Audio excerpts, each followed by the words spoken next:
Bien, buenas tardes. Vamos organizándonos para empezar. Mi nombre es Regueiro Marcelo, ¿sí? Ya nos hemos visto, ¿sí? en otros seminarios. Hoy vamos a tratar el tema, ¿sí? de autoinmunidad, enfermedades autoinmunes. Esto es solamente una introducción. Entonces, vamos a destacar algunos aspectos importantes de la autoinmunidad, cuáles son los mecanismos, ¿sí? Que nos protegen de la autoinmunidad, qué sucede cuando se quiebra la tolerancia frente a lo propio, cómo se puede quebrar dicha tolerancia. ¿Sí? Vamos a charlar básicamente de esas cuestiones.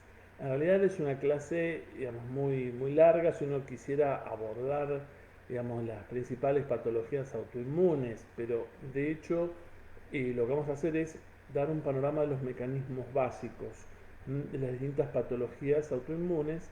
Luego ustedes tendrán que profundizar en cada patología en particular. Por lo tanto, vamos a empezar con los mecanismos básicos. ¿Sí? Así que ahora los voy a enfocar, ¿sí? Los vamos a proyectar en el PowerPoint y de ahí continuamos.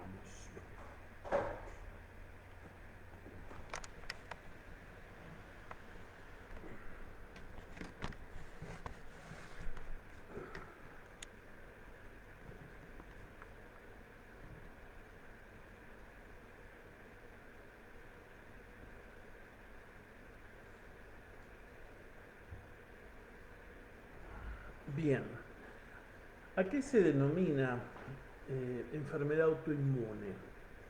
La enfermedad autoinmune se puede definir como una entidad nosológica producida a partir de una respuesta autoinmunitaria. Vamos a ir explicando un poquito mejor esto. Autoinmunidad y enfermedad autoinmune. Algunas precisiones. O sea, no son términos equivalentes. ¿Sí? La presencia o ausencia de consecuencias patológicas derivadas de la autorreactividad es lo que determina, ¿sí?, si la autoinmunidad conducirá o no al desarrollo de una enfermedad autoinmune. Es decir, la característica fundamental de la enfermedad autoinmune, ¿cuál es? Es la injuria tisular y que es producida por la reacción inmune del organismo montada frente a tejidos propios, o sea, se reacciona frente a determinantes antigénicos propios. El término autoinmunidad solo hace referencia a la presencia de autoanticuerpos, ¿sí?, o de linfocitos T que reconocen autoantígenos, o sea, autorreactivos, ¿sí? Pero de hecho la mera presencia, por ejemplo, de autoanticuerpos no implica necesariamente daño tisular. Solamente hablamos de enfermedad autoinmune cuando hay daño tisular mediado por una reacción inmunológica, ¿sí?, y que no es secundaria a ningún otro proceso fisiopatológico. La autorreactividad no implica per se consecuencias tisulares patogénicas. Bien, vamos definiendo entonces algunos temas. Ahora vamos a meternos directamente en los mecanismos. Los mecanismos básicos que nos protegen de la autoinmunidad. Por un lado, el secuestro de autoantígenos. Hay órganos que se denominan órganos inmunológicamente privilegiados en donde hay antígenos, digamos, propios, ¿sí?, que nunca han sido reconocidos por el sistema inmune. Están como acantonados, confinados en esos órganos, ¿no? Por ejemplo, cerebro, testículo, ojo, etc. Generación y mantenimiento de la tolerancia inmunológica. Este es otro mecanismo. Nosotros, cuando hablamos de respuesta T y de respuesta B, hablamos precisamente al comienzo, ¿sí?, de los procesos de ontogenia B, de ontogenia T, y vimos cómo se generan estos ¿sí?, linfocitos, tanto B como T, inmunológicamente competentes. Y vimos que en el desarrollo, ¿sí?, de la ontogenia, tanto B como T, ¿sí?, se producen digamos, clones de linfocitos autorreactivos, y con ellos algo hay que hacer, ¿sí? Entonces hay diferentes estrategias. Muchos iban a la apoptosis, en el caso de linfocitos B, ¿sí?, o sea, de precursores, ¿sí?, de linfocitos B se podía intentar la edición del BCR o el reemplazo del fragmento BH. ¿Sí? Hay distintas estrategias que estuvimos desarrollando en su oportunidad.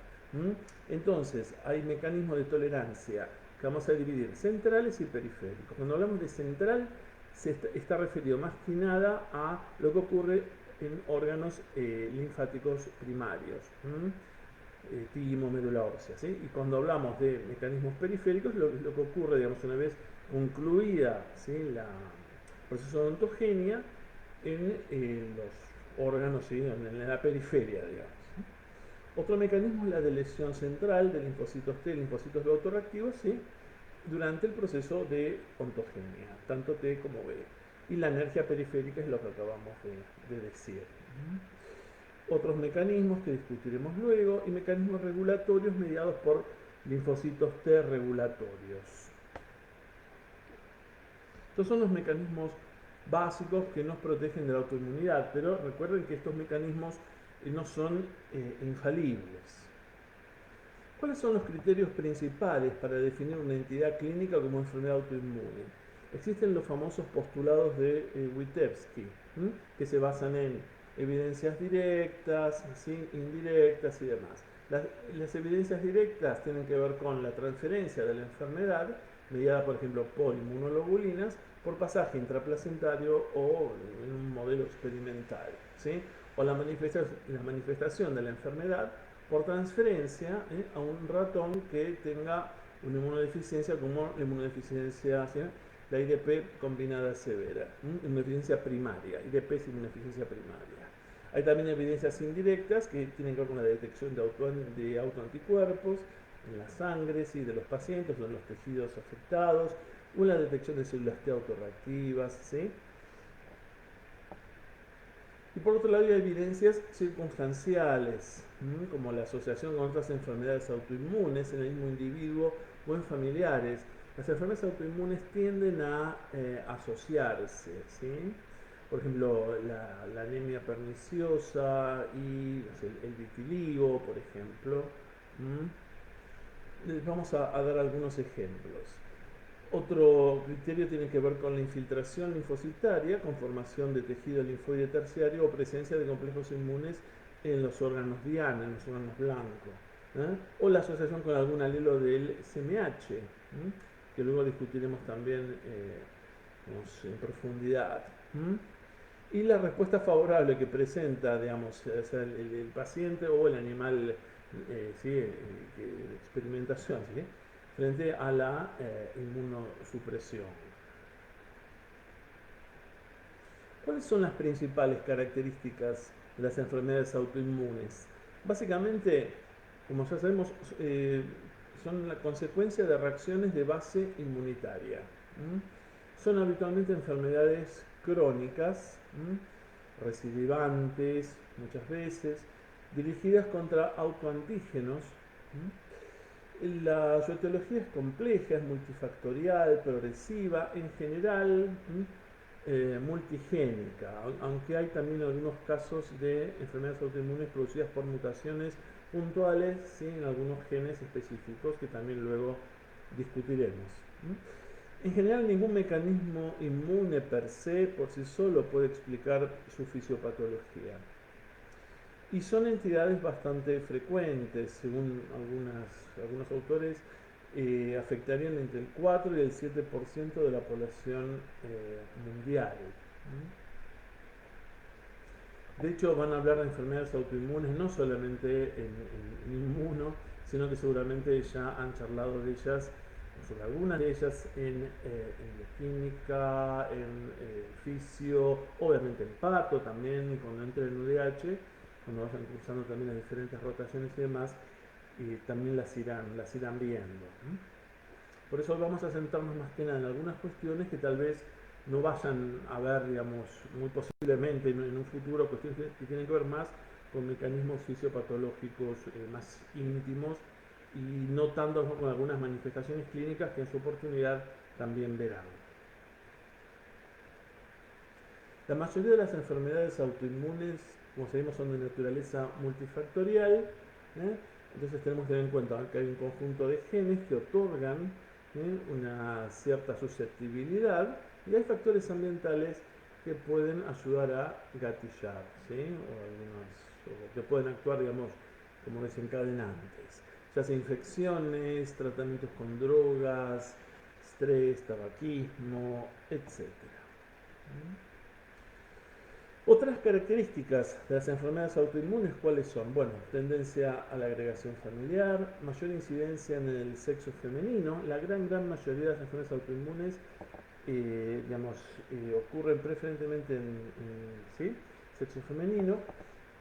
El curso es habitualmente crónico, con exacerbaciones, como ya vimos, y esto es muy importante también, es necesario un abordaje terapéutico interdisciplinario. No sé, una paciente con artritis reumatoidea, está bien, esa paciente la puede ver, por ejemplo, el reumatólogo, pero en general les comenté que la ve también un clínico, un traumatólogo, para ver, digamos, algunas lesiones son pasibles, ¿sí? De cirugía y no, o no, y por qué, ¿sí? Es conveniente también que esa paciente también la siga el equipo, digamos, de salud mental. Bueno, hay una cantidad de cuestiones, porque muchas de las enfermedades autoinmunes pueden llegar a ser discapacitantes, no solamente a nivel motriz, sino a nivel también social y bueno, en muchos otros aspectos. O sea, son enfermedades complejas que exigen un abordaje múltiple, que encima no tienen cura en su mayoría. Entonces, bueno, es como que el manejo de ellas es realmente complejo. Bien, de esto vamos a hablar en un ratito.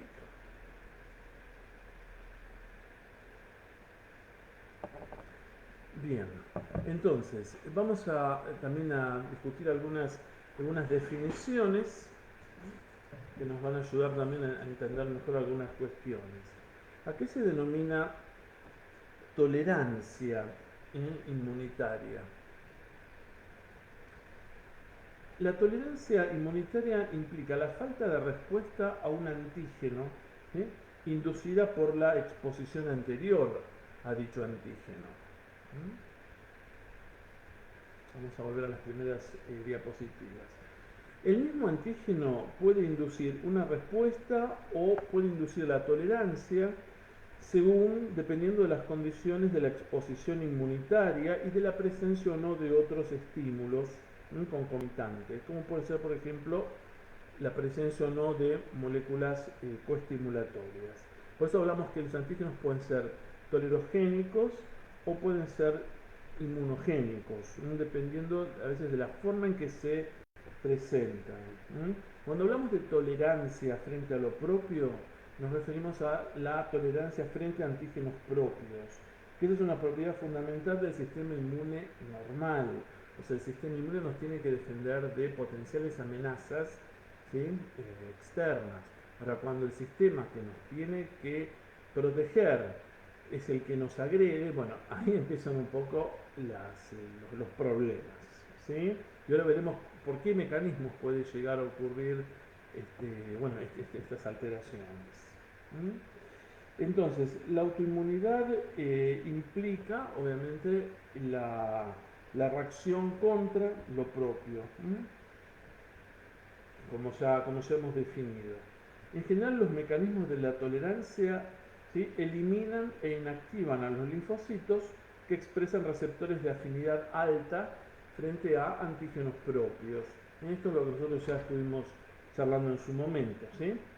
De hecho, las especificidades de los receptores codificados por los genes recombinados son aleatorias, como nosotros ya analizamos, ¿sí?, cuando vimos los procesos de ontogenia B y T, y no están influidos por lo que es propio o extraño. Por lo tanto, no sorprende, ¿sí?, no es sorprendente que durante este proceso de generación de un repertorio grande y diverso, algunos linfocitos T y B, ¿sí?, en desarrollo, en cualquier individuo puedan expresar, digamos, receptores capaces de reconocer moléculas propias normales, ¿sí?, y que puedan reaccionar frente a antígenos propios. Por eso siempre existe un riesgo de que los linfocitos reaccionen contra células y tejidos propios. Por eso la importancia de los mecanismos de selección, nosotros ya discutimos los mecanismos de selección, los mecanismos centrales, ¿sí?, en médula ósea y en timo. La idea es que estos mecanismos de tolerancia inmunitaria lo que buscan es impedir dichas reacciones. Vamos a hacer también una diferencia entre lo que es tolerancia e inmunosupresión. La tolerancia es específica del antígeno, y es debida al reconocimiento del antígeno por clones individuales de linfocitos. Recordamos algunas definiciones. Un clon de linfocitos está formado por miles, cientos de miles de linfocitos que tienen un receptor que reconoce el mismo determinante antigénico. O sea, este clon de linfocitos comparte un receptor que tiene la misma especificidad de reconocimiento antigénico. En otras palabras, poseen un receptor que reconoce lo mismo. Bueno, ¿y a qué se denomina o a qué se refiere inmunosupresión? Bueno, la inmunosupresión terapéutica en un contexto, por ejemplo, de un trasplante, por ejemplo. Bueno, la inmunosupresión afecta a los linfocitos T, pero de muchas especificidades distintas. Esa es la cuestión, ¿sí? Entonces, la tolerancia frente a lo propio puede inducirse en linfocitos autorreactivos inmaduros en los órganos linfáticos primarios, en lo que se denomina tolerancia central, como ya vimos, o en linfocitos ya maduros, lo que se denomina tolerancia periférica, en zonas periféricas, ¿sí? Esas son, digamos, como las grandes cuestiones que tenemos que ver.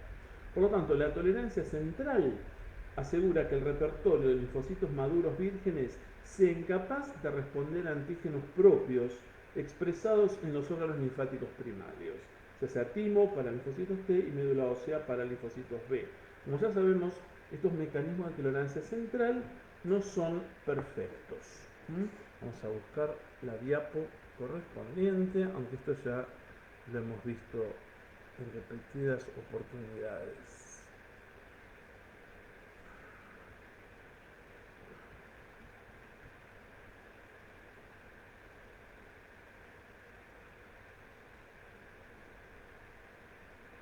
Bueno, a ver si aparece. Me parece que no quiere aparecer. Tolerancia, autoinmunidad. Bueno, ahí está.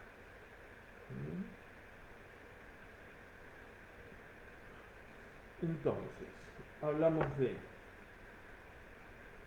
¿sí? De los procesos de ontogenia T, ontogenia B, células inmaduras, en el caso de linfocitos T o de precursores, linfocitos T obviamente en timo, en el caso de linfocitos B en desarrollo, ¿sí? En médula ósea, los diferentes procesos, ¿sí? Entonces, en el caso de, por ejemplo, de la ontogenia T, ¿qué mecanismos se pueden, centrales, ¿sí? De tolerancia central se pueden poner en juego? Por un lado, ¿sí? Estamos hablando de linfocitos T inmaduros. Hay tres posibilidades. Si un linfocito T reconoce antígenos propios con con un alto grado de afinidad, ese linfocito T puede ir a la apoptosis, ¿sí? Eliminación por la apoptosis. Ese es un mecanismo posible. Por otro lado, puede suceder otra cosa. El linfocito T en desarrollo puede diferenciarse en un linfocito T regulador. Solo los linfocitos CD4 pueden hacer eso. En el caso de linfocitos B, recuerden que tenemos la opción también, además de la apoptosis, de la edición del receptor, ¿sí? Del BCR y del fragmento BH. Y frente al fracaso de esas estrategias, sí, obviamente la apoptosis. Son esos mecanismos básicos. A nivel periférico tenemos tres mecanismos también. Ya hablamos a nivel periférico de linfocitos maduros, ¿sí? Que bueno, reconocen antígenos propios. Entonces acá operan los mecanismos de tolerancia periférica, como ya vemos. Son tres básicamente también. Son la anergia. Anergia implica falta de respuesta. Como si fuera ¿sí? La privación, no, ¿sí? Ergon es hecho, acción, del griego, o sea, no reacciona, sino actúa frente, ¿sí? La anergia. Hay diferentes mecanismos por los cuales el linfocito, o tanto los T como los B, pueden ir a la anergia. Ese es un mecanismo, la anergia. Otra es la apoptosis, también. Y un tercer mecanismo es la supresión por linfocitos T regulatorios. Los antígenos que están en los órganos linfáticos primarios son en su mayor parte propios y no extraños. ¿Sí? Los antígenos extraños, por ejemplo microbianos, que entran desde el ambiente externo, suelen capturarlos en los órganos linfáticos secundarios, ya sea ganglios linfáticos, vasos o tejidos linfáticos mucosos, ¿sí? Asociados a mucosas. No se concentran en el timo o en médula ósea. ¿Sí? En general, los antígenos presentados en timo y médula ósea son antígenos propios expresados por células en el timo, o también recuerden la contribución del factor aire, que es el regulador autoinmune, que modula la expresión de muchos antígenos tejido-específicos, como, no sé, insulina, alfactina, glucagón, etc. Entonces, los linfocitos maduros que ya reconocen antígenos propios en los tejidos periféricos, entonces pueden volverse en algún punto incapaces de activarse, ¿sí? O pueden morir por apoptosis, o son de alguna forma como controlados, suprimidos por los linfocitos T regulatorios. Por otro lado, los mecanismos periféricos también pueden servir de apoyo a los mecanismos centrales que ya operaron antes. Bien. Un mecanismo importante de inducción de tolerancia periférica es el reconocimiento del antígeno sin coestimulación ni segunda señal. Ustedes recuerdan que para que un linfocito T se active plenamente debe recibir dos señales de activación. La primera señal de activación está mediada por el reconocimiento que hace el linfocito T de su antígeno mediante el TCR. ¿Sí? Y la segunda señal de activación mediada por las moléculas coestimulatorias. Si un linfocito T recibe la primera señal de activación, pero no recibe la segunda señal de activación, ese linfocito T va a la anergia y posteriormente va a la apoptosis. ¿Sí? Bien, hablamos también de que algunos antígenos propios pueden ser secuestrados, ¿sí? Por el sistema inmune, ¿sí? Por ejemplo, en órganos como testículos, ojos, y estos órganos se caracterizan porque están separados del sistema inmune por barreras anatómicas, ya sea barrera hematotesticular, barrera hematoencefálica, etcétera, etcétera. Igualmente se ha visto el caso de algunos antígenos que en apariencia estarían disponibles o accesibles al sistema inmune, pero el sistema inmune, por alguna cuestión que desconocemos, es como que decide ignorarlos. ¿Sí? La tolerancia periférica también la mantienen, ¿sí? Linfocitos T regulatorios que suprimen la activación de linfocitos específicos frente a antígenos propios, tanto en órganos linfáticos secundarios como en tejidos extralinfáticos. Un segundo que vamos a sacar unas propagandas que vienen.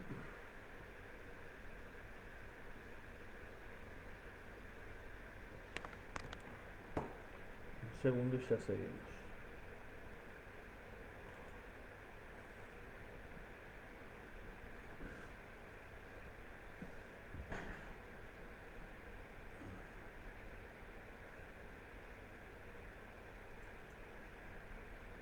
Bien.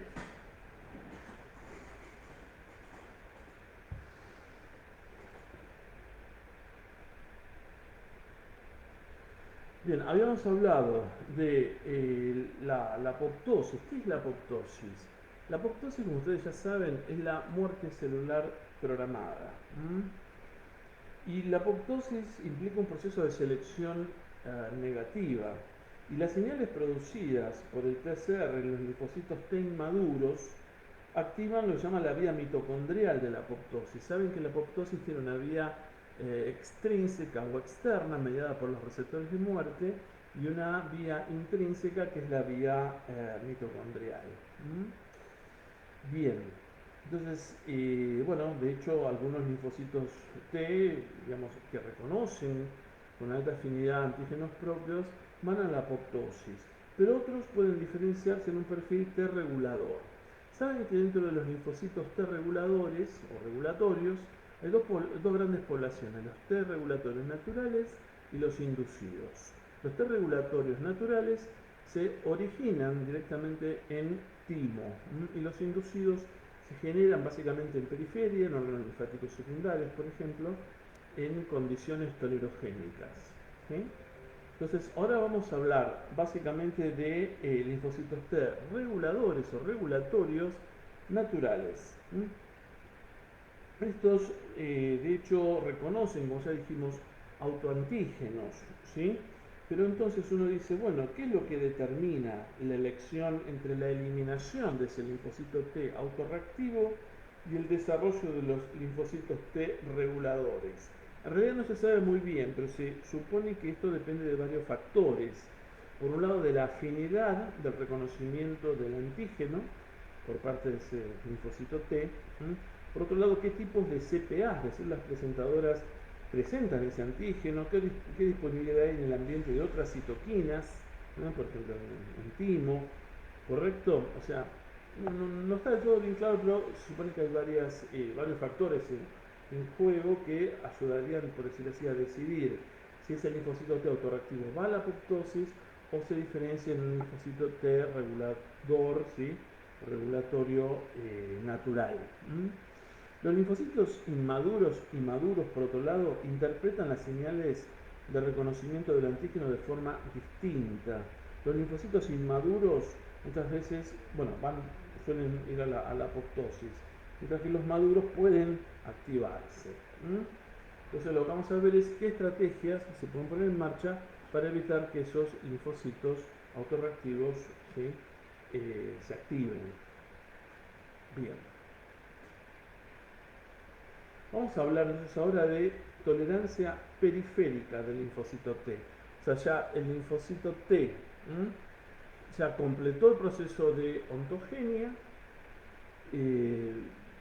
Recuerdan en el caso de ontogenia T, lo que sucede en el timo, lo que sucede en corteza tímica, en médula tímica, selección positiva en corteza, selección negativa en médula, la importancia del factor aire, todo eso digamos, ya lo hemos tratado.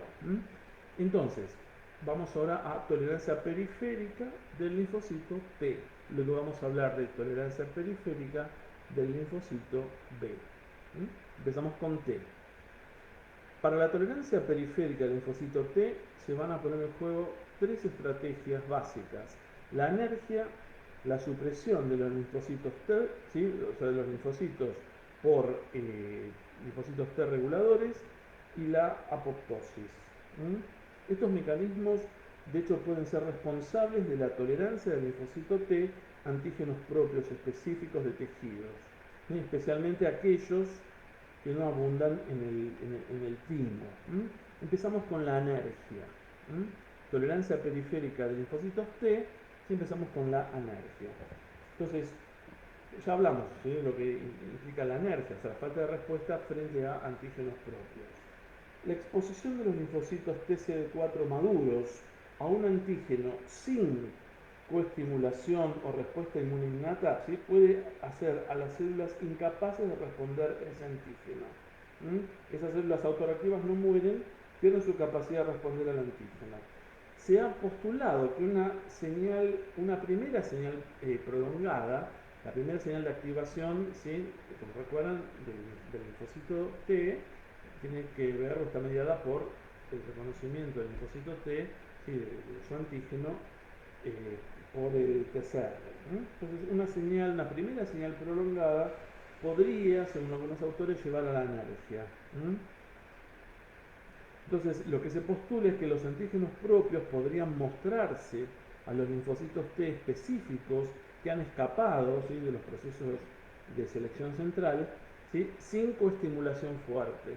Por lo tanto, no recibirían la segunda señal de activación y quedarían de esa forma, por decirlo así, energizados. De hecho, la anergia inducida por el antígeno se ha demostrado ya en varios modelos animales. ¿Sí? Hay varios mecanismos que pueden inducir y mantener el estado anérgico. Por un lado puede suceder que la transducción de la señal inducida por el TCR se bloquee en las células anérgicas. ¿Sí? ¿Cuáles serían esos mecanismos? Puede tener que ver con una disminución en la expresión del TCR o que se recluten en el complejo TCR, ¿sí? moléculas inhibitorias, por ejemplo, tirosinfosfatasas, ¿sí? Esa es otra posibilidad. Según también algunos autores lo que puede suceder es que frente al reconocimiento de un antígeno propio se activen las ubiquitin ligasas y que esto lleve a la ubiquitinización de proteínas asociadas al PCR y por lo tanto a su degradación proteolítica y por lo tanto se pierden así moléculas transmisoras de señales y esto lleva a una activación defectuosa, ¿sí? del linfocito T. O sea, el reconocimiento de antígenos propios sin coestimulación se sabe que va a activar a las ubiquitin ligasas. Por lo tanto, va a haber procesos de ubiquitinización, como ustedes ya saben, ¿sí? En residuos de lisina, y luego esto va a continuar en el proteosoma, que como ustedes saben es esta maquinaria, digamos, proteolítica, importante, que funciona no solamente para lo que es presentación antigénica, sino que forma parte de los mecanismos propios, normales de la célula también, frente a, por ejemplo, proteínas envejecidas, etc. ¿Bien? Cuando los linfocitos T reconocen antígenos propios, pueden unirse también a receptores inhibidores de la familia del CD28, cuya función es terminar las respuestas de los linfocitos. Existen dos tipos, de receptores inhibitorios en este contexto, que son el CTLA4 y el PD1. Estas interacciones, CTLA4, moléculas coestimulatorias, PD1, PDL2 o PDL1, esas interacciones ya las han visto ustedes cuando discutieron la regulación de la activación del linfocito T. Ustedes saben que cuando un linfocito T o B también se activa, tiene que estar activo durante un cierto tiempo y luego tiene que inactivarse, o sea, cumple una función biológica esa activación, pero digamos, si ya no hay más necesidad de que el linfocito T siga activo, tiene que inactivarse. Si no, de hecho, entraña más riesgo que beneficio. Entonces, muchos de estos mecanismos ustedes ya los han analizado en el caso de linfocitos T, digamos, comunes, por decirlo así, no autorreactivos. Solo estamos viendo estos mecanismos en este contexto de autorreactividad, porque estamos justamente hablando de autoinmunidad. Empezamos con el CTLA4. El CTLA4, como saben, es un receptor inhibidor, ¿sí? CTLA4 es el acrónimo de antígeno 4 del linfocito T citotóxico, pertenece a la familia del receptor CD28 y se une a las moléculas B7, que son, como ustedes saben, las coestimulatorias, ¿sí? Se ha visto que ratones knockout para CTLA4, o sea que a los cuales le falta el gen que codifica para CTLA4, ¿sí? Desarrollan lesiones inflamatorias que contienen linfocitos T activados y macrófagos que afectan múltiples órganos, ¿sí? Por otro lado, se ha utilizado el bloqueo del CTLA4 con fines terapéuticos, por ejemplo, en la inmunoterapia del cáncer, como para mantener los linfocitos T con más tiempo, digamos, activos. ¿Sí? Por otro lado, se ha documentado que ciertos polimorfismos del gen CTLA4 estarán relacionados con algunas enfermedades autoinmunes como diabetes tipo 1, enfermedad de Graves y otros. ¿Sí? Por lo tanto, el CTLA4 mantendría controlados, ¿sí?, continuamente a los linfocitos T autorreactivos. El CTLA4 actúa por dos mecanismos básicos. Por un lado, por un mecanismo intrínseco, bloqueando la activación del linfocito T, y por una vía extrínseca, ¿sí? Ustedes saben que los T regulatorios también expresan cantidades aumentadas de CTLA4, con lo cual inhiben a ciertos tipos celulares. El CTLA4 actúa como un inhibidor competitivo del CD28 y reduce así la disponibilidad de las coestimulatorias para el receptor, ¿sí? Para CD28, ¿sí? O sea que CD28, son las palabras, CD28 y CTLA4 reconocen los mismos ligandos, que son las coestimulatorias, CD80 y CD86. De hecho, el CTLA4, en resumen, funciona por dos mecanismos. Por un lado, transduce, ¿sí?, o está involucrado en la transducción de señales inhibitorias. Y por otro lado, ¿sí?, por un mecanismo de captura a las moléculas coestimulatorias y por lo tanto estas, digamos, como que no están tan disponibles para la activación, ¿sí?, del linfocito T. Por lo tanto, el CTLA4 tiene una afinidad, como ustedes también saben, de 10 a 20 veces mayor por las coestimulatorias que el CD28. O sea, compite y de hecho, como tiene mayor afinidad, es el que tiene mayores chances también de capturarlo, o capturarlas a las coestimulatorias. Su cola citoplasmática no parece tener ninguna función, ¿sí?, solamente contiene una estructura que lo conecta con la clatrina, ¿sí? Y saben que la clatrina está asociada a lo que es endocitosis mediada por receptor. Entonces, cuando el CTLA4 se expresa en los linfocitos T activados, que responden, ¿sí?, o en los T regulatorios, compite con el CD28, ¿sí?, y disminuye la cantidad de las coestimulatorias disponibles en las CPAs, para inducir, digamos, la coestimulación a través del CD28. ¿Correcto? Entonces, este es un mecanismo importante, ¿sí? Es un mecanismo de inhibición competitiva. Entonces, si la célula presentadora de antígeno está en reposo, ¿sí?, en general las concentraciones de las coestimulatorias son bajas, ¿sí?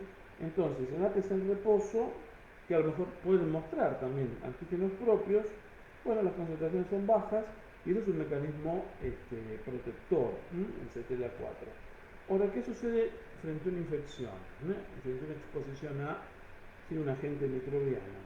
Van a aumentar las coestimulatorias. Como ustedes saben, tanto los PAMPs como los DAMPs aumentan la expresión de las coestimulatorias. Por lo tanto, acá, por más que haya obviamente una competición, digámosle, entre el CTLA4 y el CD28 por las coestimulatorias, va a haber mayor unión del ligando receptor CD28, ¿sí?, si tengo mayor expresión de las coestimulatorias. Por lo tanto, el CTLA4 limita la activación inicial dependiente de la coestimulación de los linfocitos T en órganos linfáticos secundarios, ¿sí? Bien, el bloqueo del CTLA4 con anticuerpos también se ha explotado como estrategia para aumentar la respuesta inmune frente a ciertos tumores, por ejemplo para melanomas avanzados. ¿Cuál es el efecto adverso implicado? Bueno, la autoinmunidad. Entonces, resumiendo, el CTLA4, principal lugar de acción, órganos linfáticos secundarios. ¿Qué fase inhibe? Básicamente la fase de inducción de la activación del linfocito T. ¿Sobre qué tipo de células actúa? Básicamente, ¿sí?, sobre CD4 y CD8, ¿sí?, la inhibición de CD4 y de CD8. ¿En dónde se expresa? En linfocitos T regulatorios y en linfocitos T activados. El CTLA4 tiene una expresión regulada, solo se expresa en linfocitos T activados, a diferencia del CD28 que tiene una expresión constitutiva, como ustedes ya saben. Entonces, ¿cuáles son las principales señales inhibidas? Es un inhibidor competitivo de la coestimulación mediante CD28, porque se une a las coestimulatorias con una afinidad mucho mayor y retira a las coestimulatorias de las células presentadoras de antígenos. Otra molécula también importante, otro receptor inhibitorio importante es el PD1, PD viene de Program Death, ¿sí?, PD1, que es un receptor inhibitorio también de la familia del CD28. Diferenciemos lo que es familia del CD28 de lo que es la molécula CD28, ¿sí?, no es lo mismo. El PD1, ¿sí?, de hecho no desempeña ningún papel en la apoptosis del linfocito T, pero transduce señales inhibitorias al interior, ¿sí?, del linfocito T. Reconoce dos tipos de ligandos, la molécula PD1, que son el PDL1 y PDL2, que se expresan básicamente en células presentadoras de antígenos, ¿sí? Y este receptor inhibitorio es más, ¿cómo decir?, es más activo, ¿sí?, en la periferia, no en órganos linfáticos secundarios, ¿sí? Y se ha visto que la expresión de PD1 en los linfocitos T aumenta con la estimulación crónica con el antígeno. La idea es que si hay una estimulación crónica con un antígeno específico, los linfocitos T como que van a irse volviendo, o sea, no digo refractarios, pero es importante este mecanismo para controlar la respuesta frente a una exposición prolongada, en la cual la activación también sostenida en el tiempo de estos linfocitos T podría conllevar ciertos riesgos y más daños que beneficios, ¿sí? Esto se ha visto frente a antígenos propios, frente a tumores, frente a infecciones crónicas. Seguramente discutirán algunos de estos mecanismos en las clases correspondientes. Entonces, el PD-1 parece más importante para determinar las respuestas de los linfocitos T efectores, ¿sí? Especialmente el linfocito CD8 en la periferia. Entonces, resumiendo, el PD-1, ¿cuál es el principal lugar de acción? Tejidos periféricos, que inhiben la fase efectora de la respuesta inmune, pero ya en periferia, ¿sí? ¿Qué células pueden inhibirse por este receptor? Básicamente CD8 y CD4. CD8 más que CD4. ¿En dónde se expresan en linfocitos T activados? ¿Sí? ¿Y cuál sería el mecanismo propuesto? La inhibición de señales dependientes de quinasas, ¿sí? Del CD28 y del TCR por reclutamiento y activación de fosfatasas. Saben que todo lo que tenga que ver con fosfatasas y procesos de desfosforilación en general lleva al bloqueo, ¿sí? de la activación, digamos, de ciertos tipos celulares. Esto con respecto, digamos, a los principales mecanismos de anergia mediados por, o en los cuales están involucrados estos receptores inhibitorios, CTLA4 y PD1. Vamos a pasar ahora al segundo mecanismo que tiene que ver con los T regulatorios. Así que un segundito, vamos buscando la diapositiva y de paso descansamos unos segundos.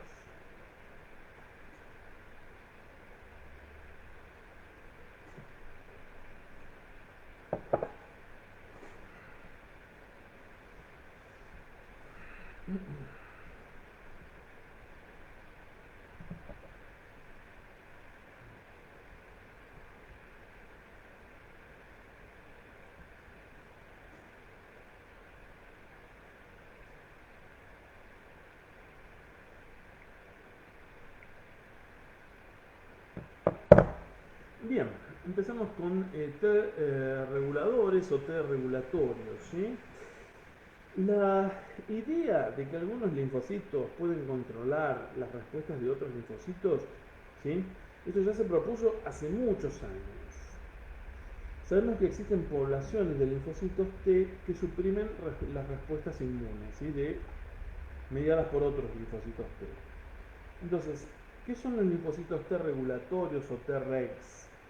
Son un subgrupo de linfocitos TCD4 cuya función es suprimir las respuestas inmunes, ¿sí? Y mantener la tolerancia frente a lo propio, ¿sí? Fenotípicamente, la mayoría, ¿sí? De los linfocitos, estamos hablando de linfocitos T regulatorios naturales, o sea, los que se generan en timo, ¿sí? Son CD4 positivos, CD25 positivos y FOXP3 positivos. Bien. CD25 corresponde a la cadena alfa del receptor trimérico, ¿sí? De alta afinidad para interleuquina 2. Primer punto. FOXP3 es un factor de transcripción que es fundamental para el desarrollo y la diferenciación, o sea, diferenciación y desarrollo de linfocitos T regulatorios. Ahora vamos a ir profundizando en cada una de estas cuestiones. El FOXP3, de hecho, es un factor de transcripción que pertenece a la familia, ¿sí? De cabezas de horquilla. Vieron que hay diferentes familias dentro de lo que son los factores de transcripción. Y es fundamental para el desarrollo y función de la mayoría de los linfocitos T regulatorios, ¿sí? El FOXP3. De hecho, hay un síndrome en seres humanos que se denomina síndrome IPEX, y latina PEX, que conlleva, ¿sí? Una enfermedad autoinmune, ¿sí? Es un síndrome ligado al cromosoma X, en donde hay alteración de la regulación de la respuesta inmune, polendocromopatías, enteropatías, etcétera, etcétera. Hay una mutación del gen FOXP3. Y esta mutación del gen FOXP3 se traduce en una deficiencia de linfocitos T regulatorios. Y si hay una deficiencia de linfocitos T regulatorios, perfectamente uno podría esperar una tolerancia, digamos, defectuosa o anormal frente a lo propio, que es lo que sucede precisamente en el IPEX. Luego vamos a hablar del IPEX, ¿sí? Como ejemplo de patología en la cual la mutación de un único gen puede llevar a una enfermedad autoinmune, al igual que el factor aire y otros que ahora vamos a repasar. Entonces, ¿cuáles son los marcadores fenotípicos del linfocito T regulatorio? Como ya dijimos, los T regulatorios típicos son CD4 positivos, FOXP3 positivos, CD25 positivos. ¿Sí? El FOXP3 y el CD25 de los T regulatorios son esenciales para la generación, mantenimiento y función de estas células. Los linfocitos T regulatorios necesitan y precisan de la interleuquina 2, no de la interleuquina 7 como factor de crecimiento y supervivencia.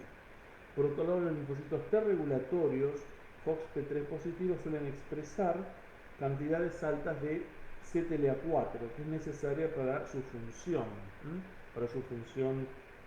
supresora, estamos hablando. ¿Sí? Luego vamos a hablar de los principales mecanismos por los cuales pueden actuar. Como sabemos, los linfocitos T regulatorios podemos dividir en naturales e inducidos. Los naturales se generan en el timo, es un repaso, pero creo que les viene bien. ¿Sí? Desarrollan el timo y es uno de los destinos posibles frente a linfocitos T también que reconocen antígenos propios. Los inducidos o inducibles se inducen, valga la redundancia, principalmente en órganos linfáticos secundarios. Entonces, los T regulatorios naturales son específicos frente a antígenos propios. Los T regulatorios inducibles son específicos frente a antígenos, tanto propios como también pueden serlo frente a extraños. Hay también una citoquina, que es el TGF-beta, también tiene algunos tipos de celulares o de reguladores, pueden aumentar la expresión del FOXP3, TGF-beta. Bien, y la supervivencia, esto es importante que lo recordemos, que la supervivencia y la competencia funcional de los linfocitos T regulatorios dependen de la interleuquina 2. Y se ha visto que en modelos de ratón, en los cuales se ha anulado el gen para la interleuquina 2 o para el receptor, no sé, la cadena alfa del receptor de interleuquina 2, estos ratones desarrollan fenómenos de autoinmunidad, por ejemplo, enfermedades inflamatorias intestinales, anemias hemolíticas, etcétera, etcétera, etcétera. Porque hay un déficit en la producción, pero más que nada en el mantenimiento de los linfocitos T reguladores. De hecho, la interleuquina 2 favorece la diferenciación de linfocitos T en linfocitos T regulador, y mantiene la población de los T reguladores. La interleuquina 2 también aumenta la expresión de FOXP3. Pues estamos viendo las principales características, después podemos entender algunas cuestiones que si no quedarían así como medio inconexas. ¿Sí? Bueno. Y en la periferia hay diferentes tipos, como habrán visto en el libro, los inducibles, TH3, TRU, hay diferentes poblaciones, algunos tienen que ver con la tolerancia frente a antígenos alimentarios, y hay diferentes poblaciones. Vamos a hablar un poquito de los mecanismos de acción. Bien. ¿Cómo actúan los T reguladores? Los T reguladores, de hecho, suprimen la respuesta inmune en múltiples pasos, ya sea en la inducción de la activación del linfocito T en los órganos linfáticos, o pueden intervenir en lo que se llama la fase efectora de estas respuestas en los tejidos periféricos. Pueden suprimir la activación tanto de linfocitos T como también de linfocitos B. Pueden inhibir también la proliferación y diferenciación de las células NK. Es más amplio el panorama. Algunos mecanismos de supresión mediados por los linfocitos T reguladores o regulatorios. Por un lado, la producción de interleuquina 10 y de TGF-beta. Tanto la interleuquina 10 como el TGF-beta son citoquinas que son inmunosupresoras, ¿sí? Como vemos acá en esta diapositiva. Los T regulatorios pueden actuar, digamos, mediante, digamos, relaciones de contacto celular, llamémosle, o a distancia mediante la producción de citoquinas, por ejemplo, citoquinas inhibidoras como puede ser TGF-beta, interleuquina 10. Acá vemos una célula T reguladora, ¿sí? Puede liberar TGF-beta o interleuquina 10 y de hecho inactivar a una célula T efectora. Estos mecanismos son como más preponderantes a nivel periferia, ¿sí? No órgano linfático secundario. Y otra posibilidad de acción, otra estrategia de los T-Rex tiene que ver con la menor capacidad de las células presentadoras, ¿sí? de estimular a los linfocitos T. ¿Por qué? Porque se une por el CTLA4, ¿sí? CTLA4, vimos que tiene alta expresión, ¿sí? El T-Rex de CTLA4. El CTLA4, de hecho, puede unirse a las moléculas coestimulatorias en la CPA, ¿sí? Por lo tanto, produce una inhibición competitiva de la coestimulación mediada por el CD28. Como consecuencia de esta interacción T regulatoria y célula dendrítica, bueno, pueden acontecer varias cuestiones. Por un lado, como se dijimos, la disminución de la expresión de CD80 a CD86, por lo tanto va a haber menor tenor de expresión de las coestimulatorias con las cuales el linfocito T activado pueda recibir la segunda señal. Por lo tanto, ese linfocito T lo más probable es que vaya a la energía. ¿Sí? O sea, puede energizarlo el T, o sea, el T-REG, el linfocito T, a través de su acción sobre la célula dendrítica también. Otra consecuencia de esta interacción T-REG, célula dendrítica, es la inducción monodeído, que es una enzima importante también para la generación de, bueno, de T regulatorios. Con eso después lo van a ver bien, lo van ampliando del libro. Estos son, digamos, como principios muy generales. Y a veces pueden llevar también a la apoptosis de la célula dendrítica, con lo cual digamos, estoy bajando ostensiblemente las chances de activación de un linfocito T, obviamente. Otra posibilidad, un tercer mecanismo, es el consumo de interleuquina 2. ¿Por qué? Porque los T-REC, como sabemos, necesitan de la interleuquina 2, fundamental para ellos, la interleuquina 2. Y los T regulatorios tienen una expresión constitutiva del receptor de alta afinidad para interleuquina 2. ¿Sí? No es como los linfocitos T, llamémosle tradicionales, que solamente tienen el receptor trimérico, ¿sí? o lo generan, ¿sí? trimérico para interleuquina 2 una vez activados. Los T regulatorios, a diferencia de los T tradicionales, tienen ya un receptor de alta afinidad trimérico para interleuquina 2, ¿sí? expresado en forma constitutiva. ¿Sí? Con lo cual los T regulatorios pueden absorber la interleuquina 2 presente en el medio y así privan a otras poblaciones celulares de la interleuquina 2, que se comporta como un factor de crecimiento. Recuerden que la interleuquina 2 actúa en forma parácrina, lo produce el linfocito T activado y actúa sobre el mismo linfocito T y linfocitos T de la periferia. Bueno, si yo le saco el factor de crecimiento, lo privo de este factor de crecimiento al linfocito T activado y por lo tanto estoy disminuyendo su proliferación, etcétera, etcétera. Y luego posterior diferenciación, ¿no? Bien, y después hay también otros efectos citotóxicos sobre células dendríticas a través del sistema granzimas y demás. Estos son los 4 mecanismos básicos.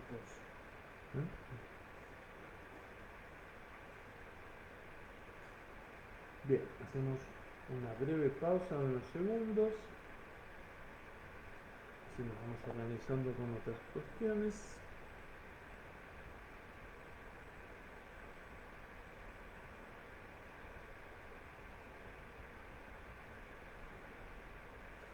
Existen además ciertas citoquinas, como ustedes saben que son inhibidoras, ¿sí? producidas por los linfocitos T-Rex, como ustedes saben, TGF-beta principalmente e interleuquina 10. Vamos a ver lo que es enumerar algunas funciones principales TGF-beta y de la interleuquina 10. El TGF-beta puede inhibir la activación clásica del macrófago, es una de las citoquinas secretadas por macrófagos activados, ¿sí? Pero de forma alternativa. Saben que los macrófagos tienen una vía clásica de activación, ¿sí? Mediada a través de TH1, y una vía alternativa. El TGF-beta participa en la vía alternativa, en la cual participa el perfil TH2, como ya hemos visto oportunamente. Es interesante el TGF-beta, además, por esta cuestión. El TGF-beta promueve el desarrollo de linfocitos T regulatorios FOXP3 positivo periférico, ¿sí? Por el TGF-beta solo, ¿sí? Pero por otro lado, cuando el TGF-beta está en presencia de, ¿sí?, interleuquina 1 y también interleuquina 6, favorece el desarrollo de la población TH17. De hecho, el TGF-beta activa un factor de transcripción ROR gamma T, que es importante para la diferenciación del linfocito T en un perfil TH17. Entonces, esto es un ejemplo perfecto de cómo una sola citoquina puede tener acciones diversas y hasta a veces casi antagónicas, digamos, dependiendo del contexto. Una cosa es el TGF-beta solo, otra cosa es el TGF-beta en el contexto de un perfil de citoquinas proinflamatorias. El TGF-beta también favorece la producción de IgA, en el switching isotípico, o sea, porque favorece la inducción del switching isotípico en el linfocito B. Y el TGF-beta también promueve la reparación del tejido luego de que la respuesta inmune y la inflamación hayan, digamos, disminuido, porque favorece la fibrosis, la activación de fibroblastos, favorece la activación de fibroblastos, la síntesis de colágeno, enzimas modificadoras de matriz, etcétera, etcétera. Y el TGF-beta también induce la angiogénesis. Estas son las principales acciones. Otro mecanismo también de tolerancia tiene que ver con la apoptosis, o sea, tolerancia periférica. Volvemos a una diapo anterior.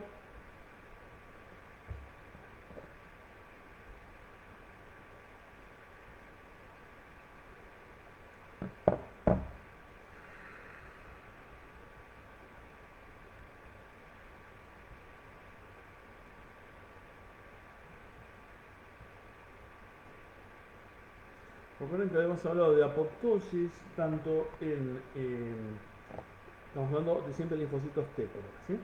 De linfocitos T a nivel ontogenia, linfocitos T a nivel periférico.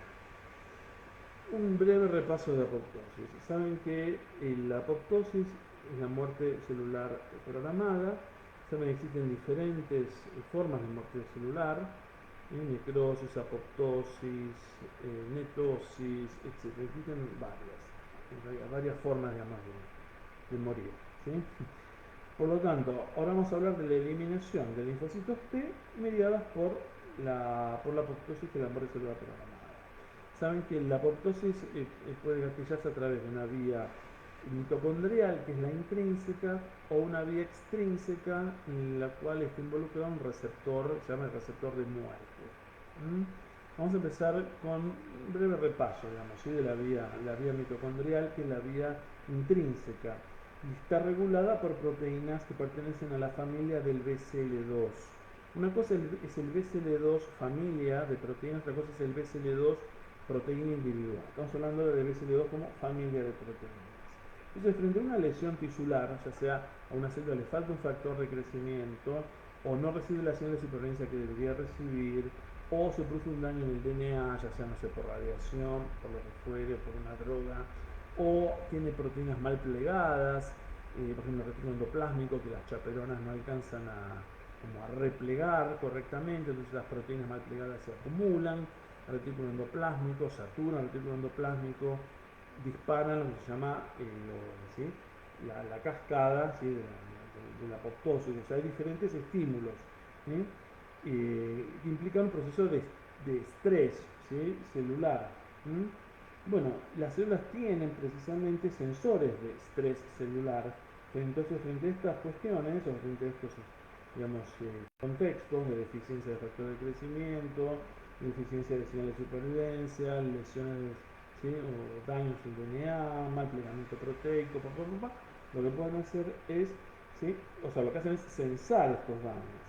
Y las proteínas, digamos, que realizan este proceso se denominan básicamente proteínas con un dominio BH3, B larga H3. ¿Eh? Se llaman así porque tienen un único dominio BH3, una cuestión más bioquímica que ahora no nos concierne, y pertenecen a la familia del BCL2. Entre ellas tenemos una proteína muy conocida que es la BIM, B y larga M, BIM, que es un detector, se hizo una proteína de un único dominio BH3 y lo que hace es unirse a un complejo proteico que es el BAX-BAC, BAX-BAK, BAX-BAC, que son proteínas propoptóticas también de la familia del BCL2 que se oligomerizan y se insertan en la membrana mitocondrial externa y aumentan la permeabilidad mitocondrial. ¿Sí?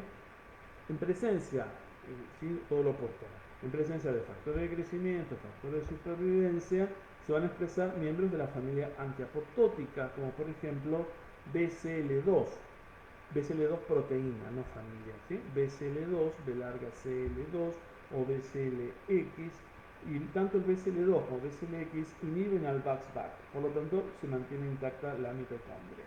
Si se pierde la integridad mitocondrial, ¿sí? Frente a la presencia de daño mitocondrial, van a salir a través de la membrana mitocondrial externa por el poro que se haya formado, ¿sí? Distintos componentes, entre ellos el citocromo C. Entonces el citocromo C sale del citosol y va a activar las caspasas. ¿Sí? O sea, no lo va a activar solo, sino que se va a unir, ¿sí? A otro complejo que se llama APAF, ¿sí? Que a su vez se oligomeriza, que a su vez se unirá a TEPE, ¿sí? Y va a formar el apoptosoma, con lo cual luego se va a activar la procaspasa 9, la caspasa 9, y luego va a haber toda una serie de activación de caspasas. Saben que en la apoptosis digamos, hay activación secuencial de caspasas y se pasa de caspasa inactiva, de procaspasa, a caspasa activa por escisión proteolítica. Y llegamos al final de la vía, y de la cascada, a la fragmentación del DNA, ¿sí? En la apoptosis por la caspasa 3, ¿sí? Que viene de procaspasa 3, que es la caspasa ejecutora por excelencia. Dentro de las caspasas saben que tienen tres familias principales: las iniciadoras, las inflamatorias y las ejecutoras. La 3 es la típica ejecutora. Bueno, ese es, digamos, es como un mini resumen de la vía intrínseca. La vía extrínseca está mediada por receptores, por la activación de receptores de muerte.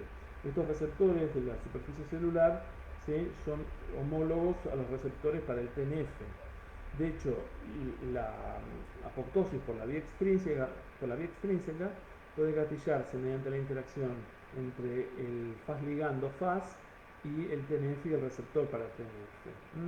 Entonces, si la célula tiene que ir a la apoptosis y va a la apoptosis por la vía extrínseca, lo que sucede es que un ligando, por ejemplo, el TNF se une al receptor, ¿sí? O a su vez, Fas ligando se une a Fas, se oligomerizan estos receptores, se reclutan, ¿sí? Proteínas adaptadoras, se ensambla la procaspasa 8 que pasa luego a caspasa 8, es una de las iniciadoras, y luego sigue la vía. En los linfocitos T, el receptor de muerte más importante es Fas, ¿sí? Que es miembro de la familia del receptor para el TNF. Y el ligando, como ya sabemos, es el Fas ligando, que es homólogo el Fas ligando al TNF.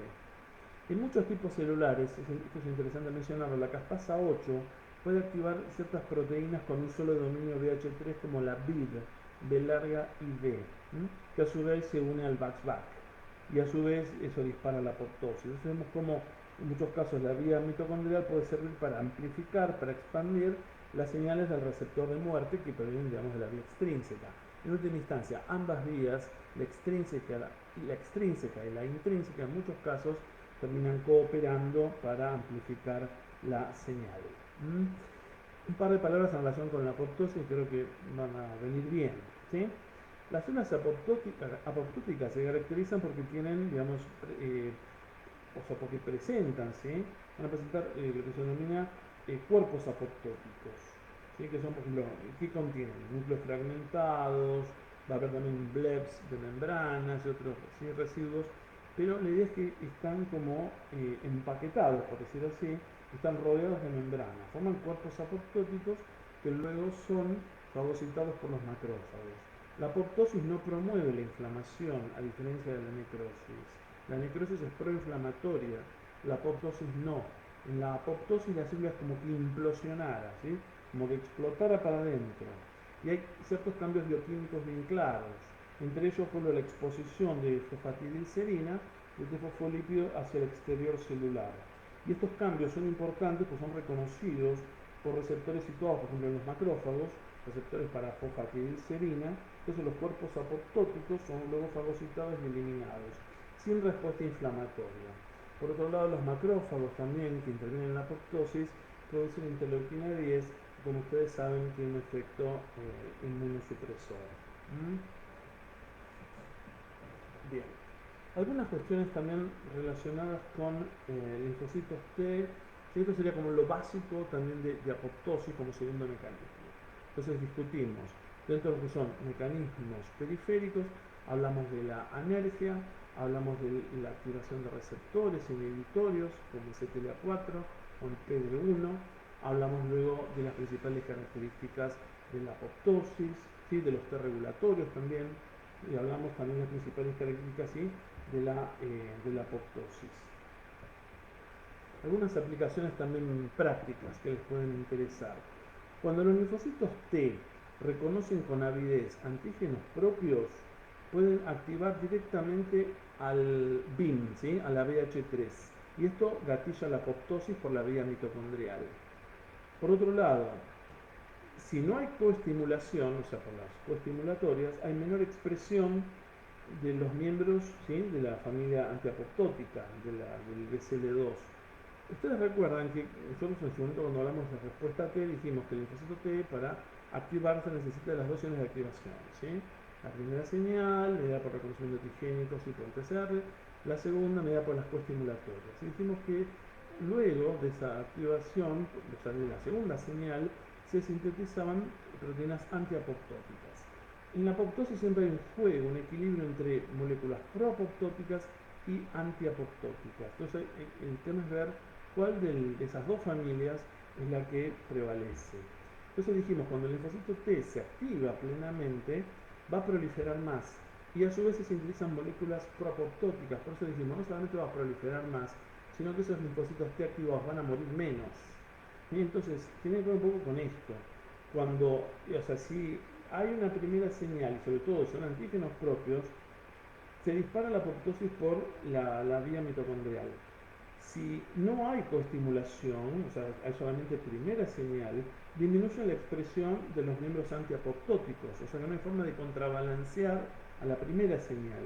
Por lo tanto, no se contrarrestan las acciones del BIM que recluta al VAX-VAC y por lo tanto luego genera ese polo en la membrana mitocondrial externa con salida de citocromo C y con todo lo que hemos estado hablando. El estímulo repetido, además de los linfocitos T, da lugar a la coexpresión del receptor mortal FAS y de su ligando FAS ligando. Esto pasa muchas veces frente, o sea, en presencia de ¿sí? Digamos, estímulos que no se terminan de depurar, por decir así, ¿sí? O de limpiar del organismo, entonces los linfocitos que todo el tiempo no pueden permanecer indefinidamente activados. ¿Sí? Por lo tanto, el estímulo repetido de los linfocitos T da lugar a la coexpresión del receptor FAS y de su ligando FAS ligando. Y esto desencadena la muerte por apoptosis.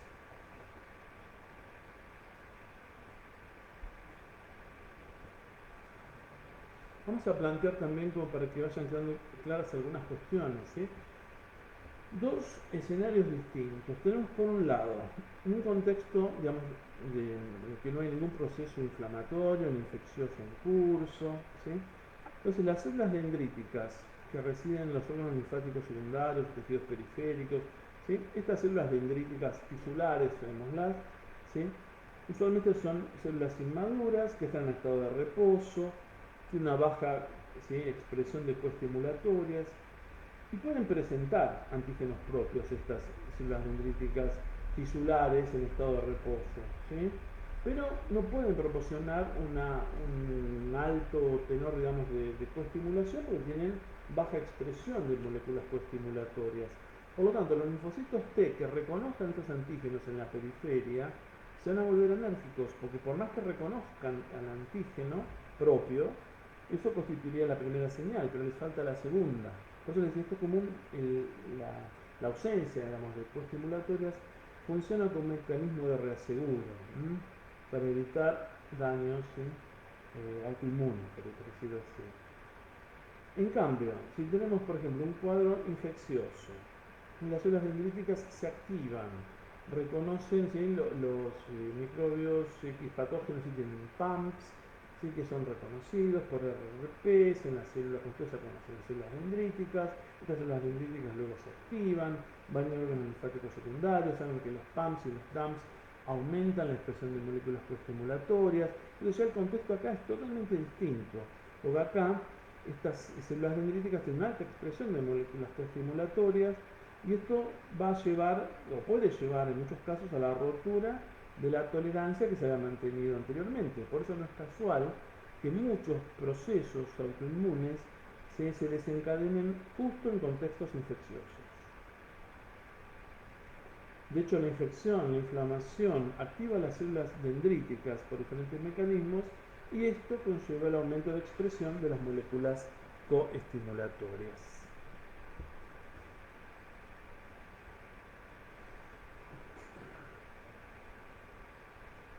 Esto, inducción de tolerancia central, es todo lo que hemos estado charlando en la clase de ontogenia. ¿Sí? Vamos a una diapa.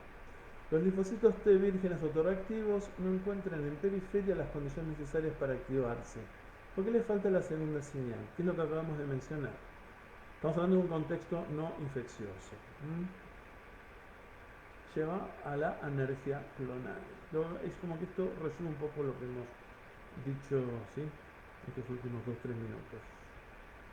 Los linfocitos vírgenes autorreactivos no encuentran en periferia las condiciones necesarias para activarse, o una densidad inadecuada de complejo péptido propio SMH. Ese es otro tema también, pero básicamente yo diría que el principal mecanismo es la ausencia de coestimulación.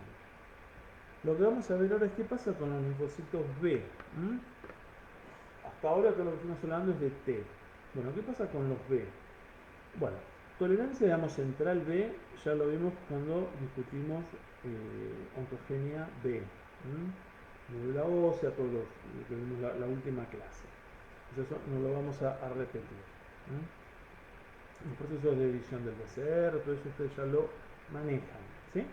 Vamos a hablar más que nada de los mecanismos de tolerancia periférica de linfocitos B. Los linfocitos B maduros que reconocen antígenos propios en los tejidos periféricos sin linfocitos T cooperadores específicos pueden perder su capacidad de respuesta funcional o morir por apoptosis. Vamos a la diapa. El linfocito B autorreactivo reconoce un epitope, ¿sí?, de una proteína propia. La proteína es internalizada, ¿sí? Los péptidos se presentan, pero el linfocito B no encuentra la colaboración T. Básicamente en periferia, lo que no voy a tener es la colaboración TB. Y ese es el principal mecanismo de reaseguro. En el caso, ¿sí?, para evitar en lo posible la activación de estos clones autorreactivos. Hay algunas cuestiones en relación con linfocitos B, a la tolerancia periférica de linfocitos B, que son interesantes de mencionar. Algunos linfocitos B autorreactivos que son estimulados repetidamente por antígenos propios pierden su capacidad de respuesta ante una activación adicional que se produzca luego. Eso se ha visto. Por otro lado, los linfocitos B anérgicos, ¿sí?, y necesitan cantidades mayores de una citoquina que se denomina BAFF, BAFF, que es un factor de supervivencia de linfocitos B, de la cual hemos hablado antes. Estos linfocitos B anérgicos necesitan, ¿sí?, mayores cantidades de BAFF para sobrevivir, pero de hecho tienen que competir con los linfocitos B vírgenes normales por el BAFF, y están en inferioridad de condiciones. Por lo tanto, muchos van a ir a la apoptosis. Se ha visto que los linfocitos B que se han encontrado con antígenos propios tienen una vida media también acortada. Y a su vez se ha documentado que los linfocitos B que se unen con avidez alta a antígenos propios en la periferia pueden sufrir apoptosis por la vía mitocondrial, por la activación del BIM, todo lo que hemos charlado. Estos son los principales mecanismos de tolerancia periférica en el caso de linfocitos B. Algunos autores agregan, aunque no está acá en la diapositiva, las señales de los receptores inhibidores. ¿Cuál es la función de los receptores inhibidores? Bueno, determinar un umbral para la activación del linfocito B. Se ha visto en distintos trabajos que los ratones con defectos, por ejemplo, en la tirosina fosfatasa, SHP1 o tirosina quinasalín y el receptor inhibidor CD22, por ejemplo, ¿sí?, sufren procesos de autoinmunidad. Normalmente, el CD22 tiene un motivo ITIM, ¿sí?, de inhibición en su cola citoplasmática. Cuando la linquinasa, ¿sí?, fosforila este motivo, se reclutan, por ejemplo, SHP, que es una fosfatasa, y esto atenúa las señales producidas por el BCR. Es un mecanismo normal. Se ha visto que si hay una mutación, por ejemplo, en el gen para la SHP1 fosfatasa, tal que se vuelve, digamos, disfuncional o funcional, o una mutación en la linquinasa, ¿sí?, todo esto puede llevar a fenómenos de autoinmunidad. Bien. Vamos a algunos aspectos que también les pueden interesar a ustedes, más desde el punto de vista más aplicado.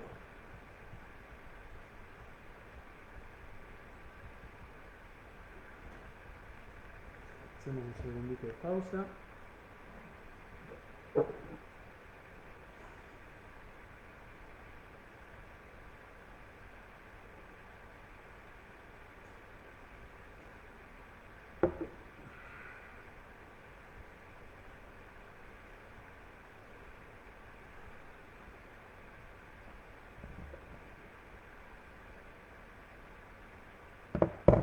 Vamos a ver algunos conceptos fundamentales.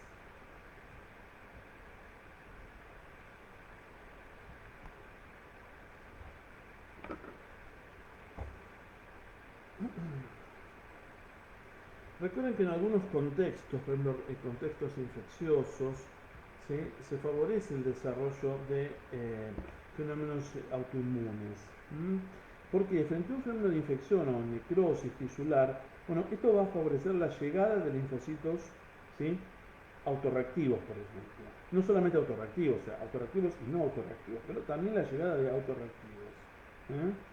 Y estos autorreactivos, si se quiebra la tolerancia por los mecanismos que vimos, pueden llevar a la lesión tisular.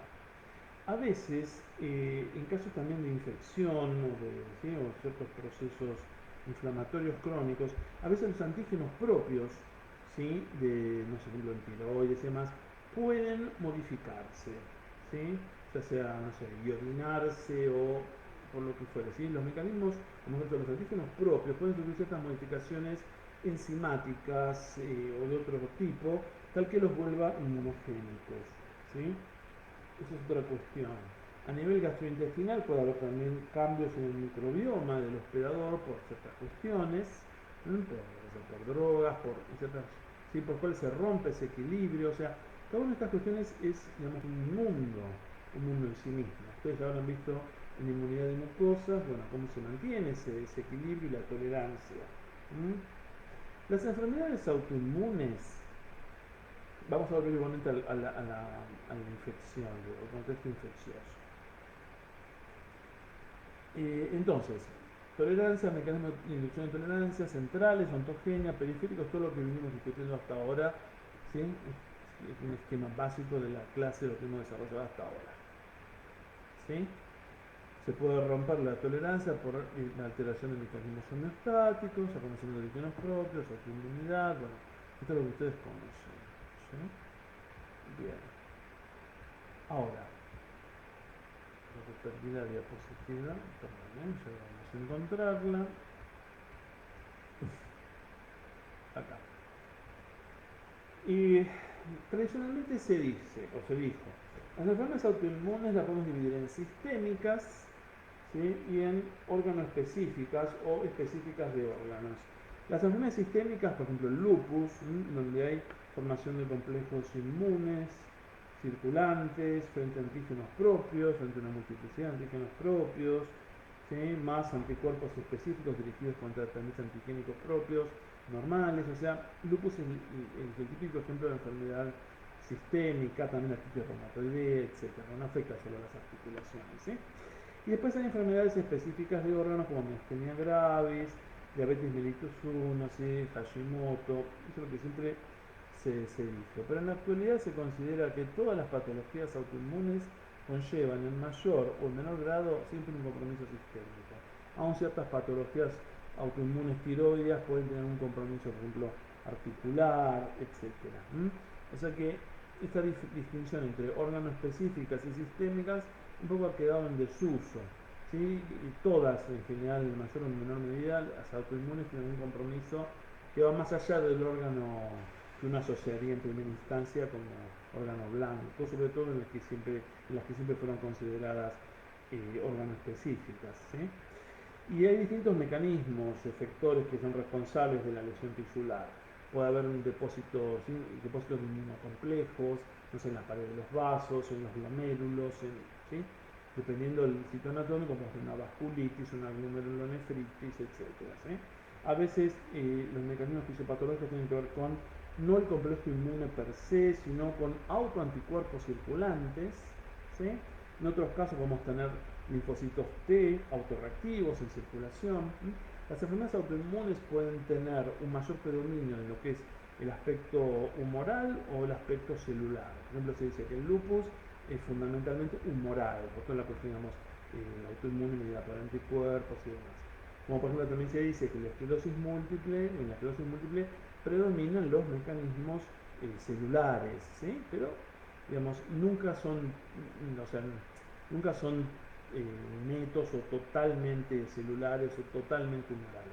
Puede haber un predominio neto, sí, predominio, pero aún para la activación de los linfocitos B necesito de la colaboración TB, es decir, ¿sí? Tenemos que tener en cuenta todas estas cuestiones.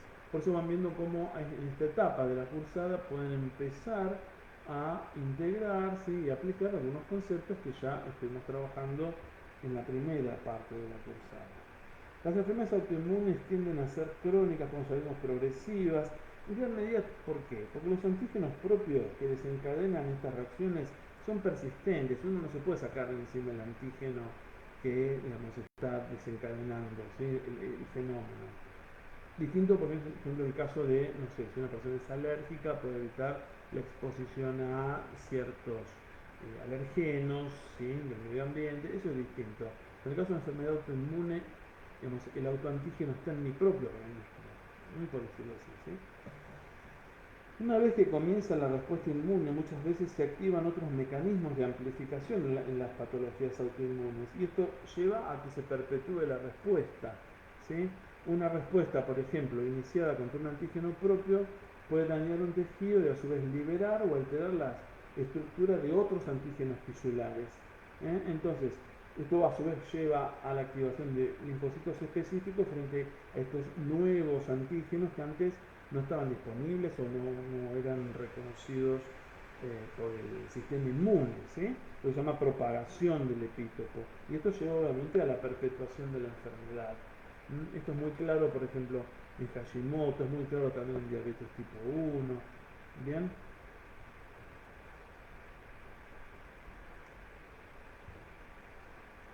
Por lo tanto, la pérdida de la autotolerancia puede darse cuando hay defectos en la selección negativa, ya sea por una nivel ontogénea, cuando fallan los procesos, digamos, de tolerancia periférica, entre ellos, por ejemplo, cuando los T-Rex no están en cantidad suficiente o no tienen la funcionalidad que corresponde, ¿sí? O cuando no existe, digamos, o cuando no se da la apoptosis como debería darse, en el caso de linfocitos autorreactivos, o cuando tenemos receptores inhibidores con una funcionalidad también anormal, o por una combinación de todas estas, bueno, de todas estas variables, por decirlo así. ¿sí? En ciertas circunstancias, como decimos, hay antígenos, autoantígenos que pueden ser modificados enzimáticamente. El estrés celular y la lesión celular puede a su vez generar condiciones también de modificación de ciertos antígenos o también de la presentación de ciertos antígenos. ¿Mm? O sea, son procesos muy complejos. En muchos casos no conocemos la fisiopatología íntima de muchas enfermedades autoinmunes. Algunos, o sea, se sabe que hay que haber una predisposición genética también para la autoinmunidad, ¿no? Cualquier persona puede hacer una enfermedad autoinmune. No la hace quien quiere, sino el que puede, por decirlo así. ¿Sí? La mayoría de las enfermedades autoinmunes son rasgos en realidad poligénicos complejos, en los que los sujetos afectados heredan múltiples polimorfismos génicos, y todo esto contribuye a la propensión a ciertas enfermedades. ¿Sí? En algunos casos, en algunos de estos polimorfismos o variantes, ¿sí?, génicas, bueno, en algunos de estos polimorfismos pueden afectar o pueden ser comunes a varias enfermedades autoinmunes. ¿Por qué? Porque los genes causales pueden influir en los mecanismos que regulan la respuesta inmune. En otros casos hay polimorfismos, hay variaciones en las secuencias de genes, ¿sí?, pero que afectan, por ejemplo, algún gen específico y que llevan a solamente la lesión de un órgano, o ¿sí?, pero que como que pueden quedar, por decirlo, como más restringido. Aunque cada polimorfismo génico, de hecho, realiza una pequeña contribución al desarrollo de la enfermedad autoinmune. Y los polimorfismos se heredan juntos. Y como decíamos al comienzo de la clase también, muchas enfermedades autoinmunes están asociadas. Muchas enfermedades autoinmunes tienen también una correlación con los HLA. También se les va a pedir en los exámenes, bueno, que reconozcan qué tipos de HLA otorgan susceptibilidad para qué tipos de patologías. Vamos a eso un segundito.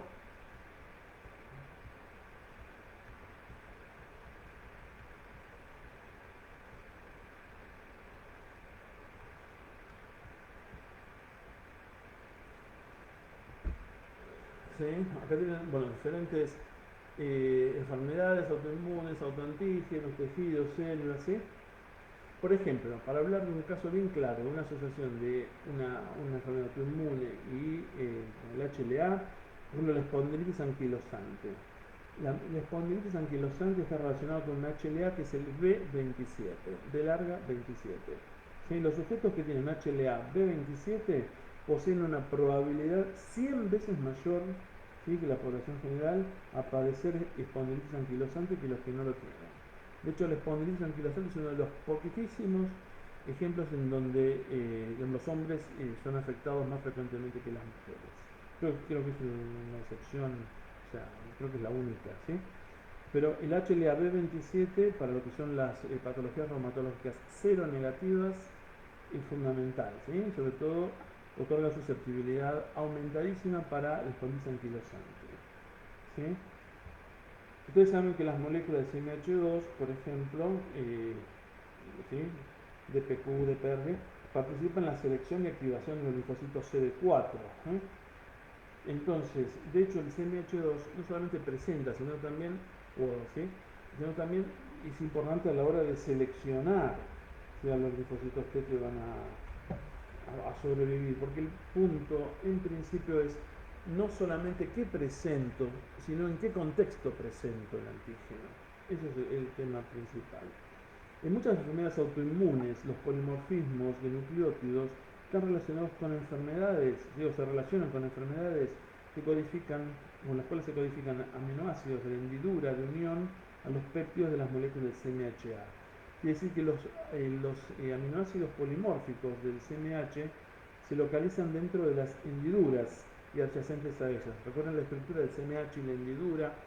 En muchos casos los polimorfismos que afectan la presentación tienen que ver con los aminoácidos, ¿sí?, que precisamente participan o que están presentes en las hendiduras.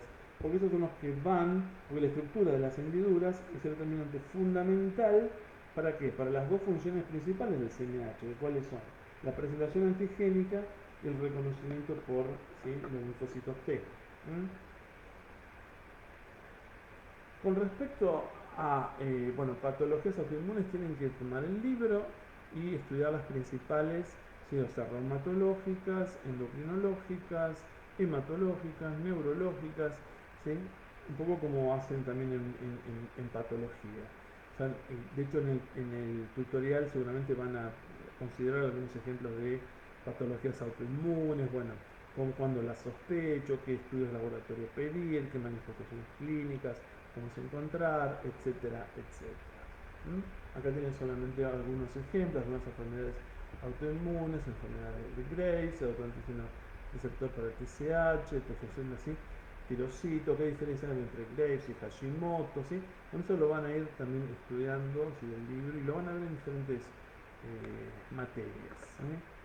Entonces hay patologías que se asocian, Addison y vitiligo se asocian, vitiligo, anemia perniciosa también se asocia, vitiligo y diabetes tipo 1 también se asocian, ¿sí? Bueno, alopecia areata se asocia también a lupus, se asocia, bueno, a tiroiditis también, etcétera, etcétera.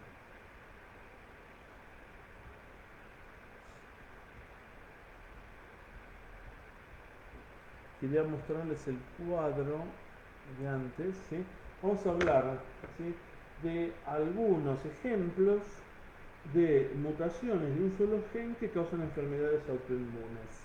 Por ejemplo, mutación del gen aire. Ustedes saben que el aire es un regulador autoinmune. Entonces, ¿cuál es el genotipo? ¿Qué podemos encontrar en una mutación? ¿Sí? Bueno, lo que vamos a encontrar es destrucción de órganos endocrinos por inmunoglobulinas, por linfocitos T. ¿Sí? La enfermedad, como se denomina, APS, que es un síndrome autoinmune poliendocrino que se caracteriza por candidiasis mucocutánea, que es recidivante, refractaria, hipoparatiroidismo, o sea, con una cantidad de endocrinopatías asociadas. ¿Por qué? Porque si falla el factor aire, los linfocitos T en desarrollo en médula química no son expuestos, no son bombardeados con, ¿sí?, una multiplicidad de antígenos en un tejido específico. Por lo tanto, salen, ¿sí?, de timo y nunca fueron expuestos a muchos antígenos propios y luego el problema aparece después. ¿Sí? Es un poco lo que está expresado ahí. Después, por ejemplo, FOXP3. FOXP3, recuerdan que es el factor de transcripción fundamental para la diferenciación del linfocito T en un perfil T regulador. Entonces, si falla, digamos, una mutación en el FOXP3, ¿cómo se llama esa patología? IPEX. ¿Sí? Se caracteriza por poliendocrinopatía, enteropatía, ligada a litis. Mecanismo, falla en la producción de células T regulatorias. Fundamental las T regulatorias conseguimos para mantener la tolerancia frente a lo propio. Falla el CTLA4, como ya vimos, CTLA4, receptor inhibitorio. Patología, diferentes manifestaciones de autoinmunidad. Este no es específico de un órgano, sino que afecta en realidad lo que es la activación del linfocito T. Es decir, falta el freno de la activación. Por eso, falla en el control de la activación de clones T autorreactivos. Estos que deben estar silenciados por este mecanismo, si el gen está mutado, este mecanismo ya no opera. Y esto se asocia a su vez a ¿qué? A linfoproliferación. Por eso el linfocito T que está activado permanentemente es riesgoso porque puede a su vez desencadenar una enfermedad linfoproliferativa, eventualmente linfoma, etc. O sea que la mutación del CTLA4 se relaciona con la falta, ¿sí?, de la energía del linfocito T. FAFAS ligando. Bueno, ¿a qué lleva? A un síndrome también ALPS, que es un síndrome linfoproliferativo, ¿sí?, autoinmune, en el cual hay anticuerpos anti-DNA y otros también autoanticuerpos. Se caracteriza también por nefritis por inmunocomplejos, artritis, etc. O sea, hay una eliminación deficiente de linfocitos B y de linfocitos T autorreactivos. ¿Sí? Falta en el control de la expansión clonal T, enfermedad ALPS. Estos son ejemplos en los cuales de mutaciones de un único gen que causan enfermedades autoinmunes. La gran mayoría, como ya vimos, las enfermedades autoinmunes se caracterizan por la mutación de múltiples genes. ¿Sí? Y como para ir terminando, vamos a hablar de los contextos, digamos, infecciosos en relación con, o la autoinmunidad en contextos infecciosos. Un segundito, disculpen que ajetreo.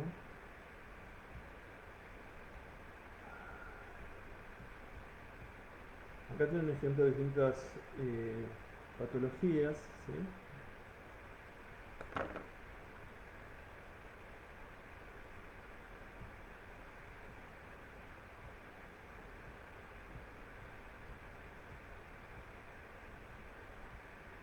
Bien. Bueno, último entonces hablamos de autoinmunidad en contextos infecciosos.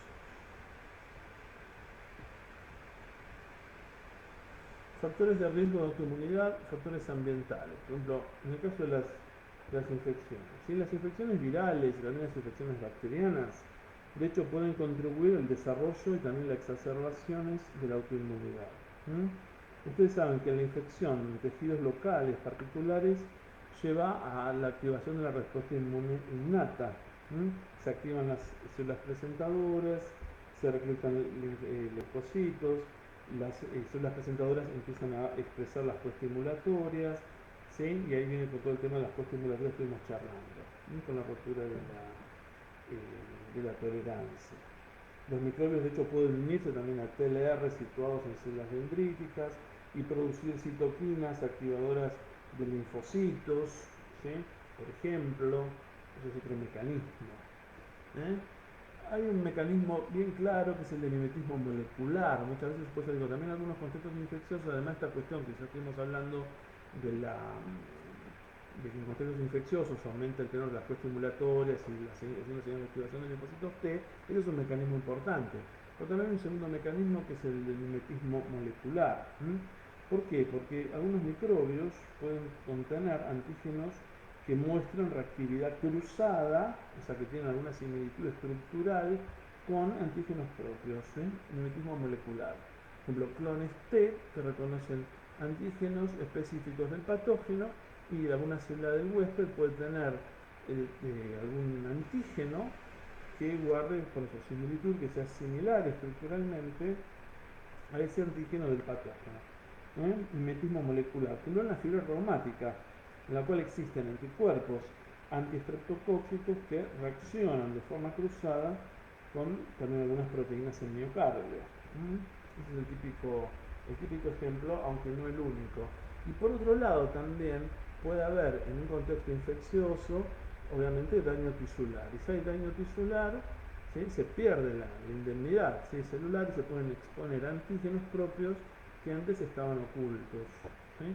Y a medida que vaya avanzando el proceso de inflamación y o infección, pueden exponerse nuevos antígenos, o sea, en realidad nuevos, siempre estuvieron ahí, pero quiere decir que antes nunca se han expuesto al sistema inmune y por lo tanto cada vez la respuesta se va montando contra nuevos y bueno, distintos antígenos, digamos, ¿no?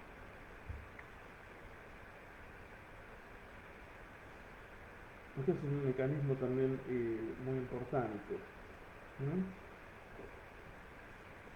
Lo mismo sucede en los órganos privilegiados, inmunológicamente privilegiados, como testículo, como ojos, ¿sí? Por ejemplo, de una uveitis, de una orquitis, un traumatismo, pueden exponerse antígenos previamente, digamos, que antes no estaban accesibles al sistema inmune y producirse, bueno, obviamente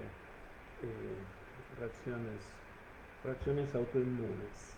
Bueno, este es un panorama, digamos, general de autoinmunidad y de enfermedades autoinmunes.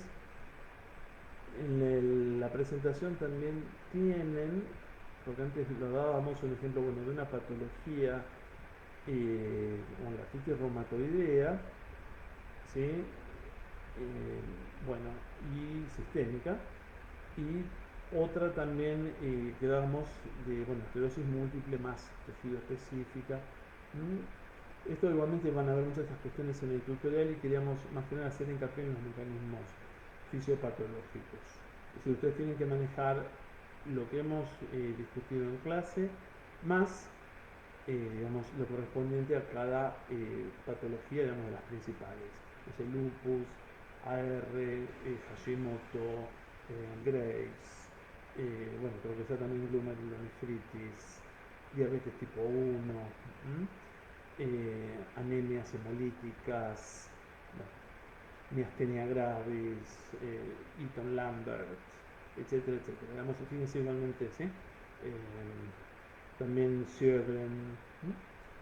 Ya las estudian igualmente en patología, pero tienen que, en lo que respecta a inmunos, saber, digamos, algunas características fisiopatológicas básicas y algunas características clínicas también básicas. Bueno, creo que esto es un pantallazo que los va a orientar y como que los va a poner, digamos, ¿no?, en ruta como para abordar estas cuestiones. Como siempre, tienen alguna duda, nos mandan sus consultas y por eso recuerden que tienen que estudiar también estas patologías específicamente, o sea, las patologías autoinmunes también en forma individual. Y luego en el tutorial van a estudiar o sea, van a hacer algunos ejemplos, no sé, de lupus, o bueno, y ahí como van a poner en práctica muchos de estos conceptos. Bueno, por ahora creo que nada más. Bueno, estudien mucho, cuídense y seguramente nos veremos. Buenas tardes.